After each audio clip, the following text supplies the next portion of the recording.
اللہ کے محبوب علیہ الصلوۃ والسلام نے ایک شخص کو دیکھا جو عرش الہی کے نور میں ڈوبا ہوا تھا. انوار ہی انوار تھے، جھرمٹ تھا نور کا جس کے اطراف میں. تو پوچھا کہ یہ کون ہے؟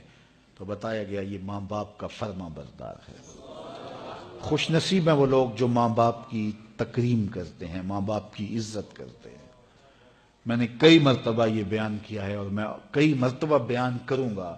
امام غزالی فرماتے ہیں ایک عمل ایسا ہے جس کی سزا آخرت میں تو ہے ہی ہے، دنیا میں بھی ضرور ملتی ہے، اور وہ ماں باپ کی نافرمانی ہے. اور ایک عمل خیر ایسا ہے جس کی جزا آخرت میں تو ہے ہی ہے، دنیا میں بھی ضرور ملتی ہے، وہ والدین کے ساتھ حسن سلوک ہے.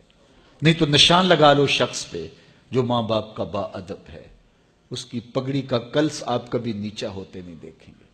اس شخص پہ بھی نشان لگا لو جو ماں باپ کا بے ادب ہے، ساری زندگی آپ اسے رسوا ہوتے دیکھیں گے. ماں باپ سخت گیر بھی ہوں، ماں باپ کے مزاج میں تلخی بھی ہو، پھر بھی ان کے ادب کا دامن نہیں چھوڑنا. ماں باپ اللہ کی رحمتوں کا روپ ہیں.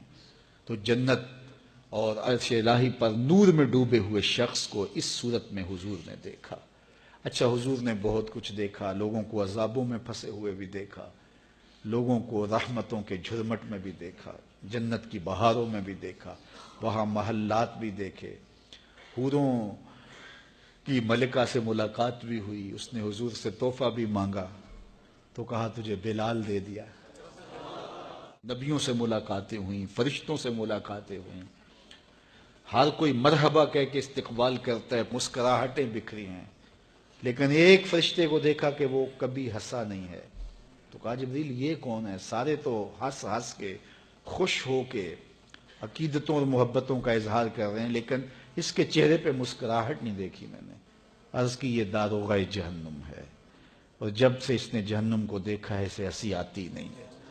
اللہ اکبر. منظر ہی ایسا ہے نا. فرمایا لو تعلمون ما عالم لضحکتم قلیلا ولبکیتم کثیرا. جو میں جانتا ہوں اگر تم جان لیتے تمہارے چہروں پہ کبھی مسکراہٹ ہی نہ